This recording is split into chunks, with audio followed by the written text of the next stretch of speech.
এখন বলতে পারেন হুজুর আমরা কেমনে নামাজ পড়ে কত নামাজি রেখে দেখলাম এই যে নামাজ পড়তেছে নামাজ পড়ে গিয়ে আবার দেখা যায় পাছা লেংটি মাইরা অন্যের জমিনের আইল কাটে আছে কি নাই। এই ব্যক্তিটা নামাজ পড়ে নামাজ পড়তে পড়তে কপালে জান্নাতের সার্টিফিকেট বাইরে হয়ে গেছে, কিন্তু কি করবে ওই ব্যক্তি নামাজ শেষ করে ওই ব্যক্তিটা সুদের সাথে লেনদেন করে আছে কি নাই। কি করবে নামাজ পড়ে সামনের কাতারে ইমামের পিছনে পিছনে দাঁড়ায়, আবার মসজিদ থেকে বের হইয়া ওই চা হোস্টেলের মধ্যে বসিয়া ইমামের নামে গীবত করে বেড়ায় আছে কি নাই। অথচ আমার আল্লাহ কি বলে ইন্না সলাতা তানহা আনিল ফাহশাই ওয়াল মুনকার, নামাজ এমন ভাবে তুমি পড়বা যে নামাজ তোমাকে ফাহিশা কাজ থেকে বিরত রাখবে। কেমনে পড়বা আল্লাহ কয় আল্লাযীনা হুম ফি সলাতিহিম খাশিউন, খুশু খুশুর সাথে নামাজ আদায় করবা, এমন ভাবে করবা যে তুমি আল্লাহর দেখতেছো। কয় এটাও যদি সম্ভব না হয় অন্তত ধারণা করো স্বয়ং আল্লাহ তোমাকে দেখতেছে, ঠিক কিনা। নারায়ে তাকবীর, নারায়ে তাকবীর, আল কোরআনের আলো, নারায়ে তাকবীর। যেটা বলতেছিলাম মুসলমান, এই আমল করার ক্ষেত্রে আমাদের যত অলসতা যত দুর্বলতা পাওয়া যায়, কথা বলেন ঠিক কিনা। একটাবার লক্ষ্য করবেন, আমাকে বানাইছে কে?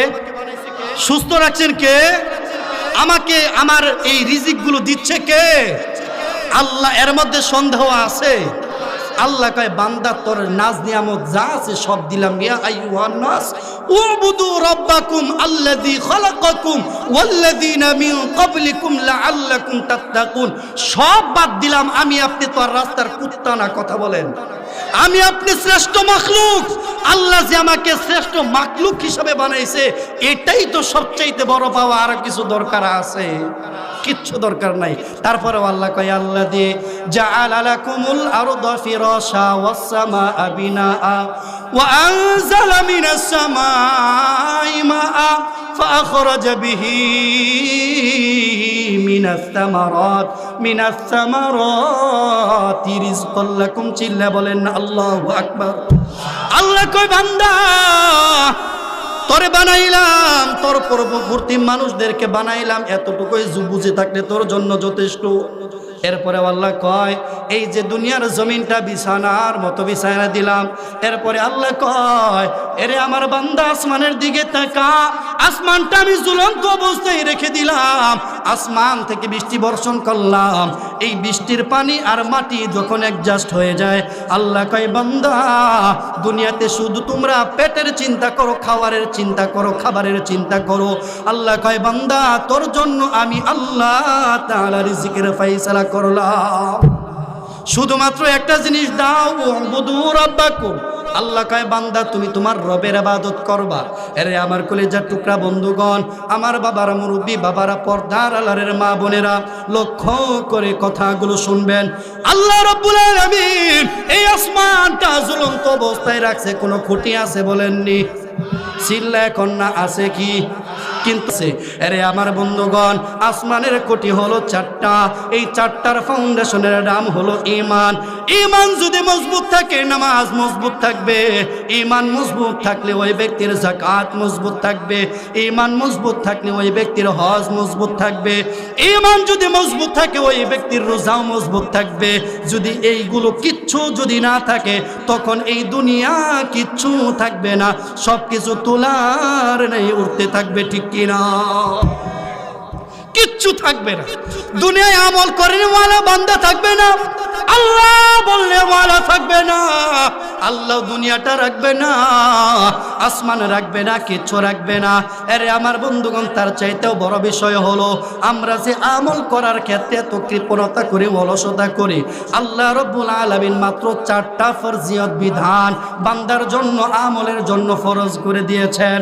এই 4টার মধ্য থেকে নামাজ, যাকাত, হজ, রোজা। বলেন তো আমরা রোজা কি সারা বছর রাখি? বলেন না, বলেন না। আমরা সারা বছর রাখি না, 11 মাস মাফ 1 মাস রাখি, ঠিক কিনা? তার মানে রোজা আল্লাহ রাব্বুল আলামিন বান্দার জন্য 11টা মাস মওকুফ করে দিলেন, একটা মাস শুধু আল্লাহ দিলেন। আরে আমার বন্ধুগণ, এরপরে বাকি রইল হজ। হজ কিন্তু আল্লাহ রাব্বুল আলামিন সবার উপর ফরজ করেন নাই। যারা হজ করার মতো সম্পদের মালিক হয় ওই ব্যক্তিরাই তারা হজ করে, বাকিরা হজ করতে হয় না, ঠিক কিনা? তার মানে এই ফরজিয়ত বিধানের ভিতরে আল্লাহ রাব্বুল আলামিন হজটাও সবার জন্য দেন নাই। এরপরে হইল যাকাত। যাকাতের দিকে চিন্তা করেন, কেউ দেয় কেউ গ্রহণ করে, সবাই দেয় না, সবাই গ্রহণ করে না, ঠিক কিনা? তার মানে এটার ভিতরে আল্লাহ রাব্বুল আলামিন আমার আপনার জন্য সহজ করে দিয়েছেন। এরপরে বাকি রইল কি? বুঝেন নাই? এরপরে বাকি রইল মাত্র নামাজ, ঠিক কিনা? এই নামাজটা একমাত্র ইবাদত যেটা বান্দার ধারাবাহিকভাবে দৈনিক 5 বার পড়তে হয়। এছাড়া যত মুফতি, মুহাদ্দিস, মুফাসসিরিন কেরাম বলেন না কেন, কেউ বলতে পারবে না আল্লাহ তাআলার ইবাদত করার জন্য এই 4টা ব্যতীত বাকি আরো কোনো আমল বান্দার জন্য দিয়েছে। ফরজিয়ত ভাবে এই 4টা মাত্র আমল, 4টার ভিতরে 3টাও তো কত মওকুফ, শুধুমাত্র নামাজ দৈনিক 5 বার আল্লাহ ফরজ করছে। অথচ নামাজের মধ্যে কৃপণতা করা হয়। আরে আমার বন্ধুগণ, তোমরা কি জানো যদি নামাজ ঠিক থাকে, নামাজ ঠিক থাকলে আল্লাহ রাসূল সাল্লাল্লাহু আলাইহি ওয়াসাল্লাম বলে ওই ব্যক্তির বাকি আমল ঠিক থাকবে, ওই ব্যক্তি আল্লাহ তাআলার জান্নাত পেয়ে যাবে। এখন বলতে পারেন হুজুর আমরা কেমনে নামাজ পড়ে? কত নামাজি রেখে দেখলাম এই যে নামাজ পড়তেছে, নামাজ পড়ে গিয়ে আবার দেখা যায় পাছা লেংটি মাইরা অন্যের জমিনের আইল কাটে, আছে কি নাই? এই ব্যক্তিটা নামাজ পড়ে, নামাজ পড়তে পড়তে কপালে জান্নাতের সার্টিফিকেট বাইর হয়ে গেছে, কিন্তু কি করবে? ওই ব্যক্তি নামাজ শেষ করে ওই ব্যক্তিটা সুদের সাথে লেনদেন করে, আছে কি নাই? কি করবে? নামাজ পড়ে সামনের কাতারে ইমামের পিছনে পিছনে দাঁড়ায়, আবার মসজিদ থেকে বের হইয়া ওই চা হোস্টেলের মধ্যে বসিয়া ইমামের নামে গীবত করে বেড়ায়, আছে কি নাই? অথচ আমার আল্লাহ কি বলে? ইন্না সলাতা তানহা আনিল ফাহশাই ওয়াল মুনকার। নামাজ এমন ভাবে তুমি পড়বা যে নামাজ তোমাকে ফাহিশা কাজ থেকে বিরত রাখবে।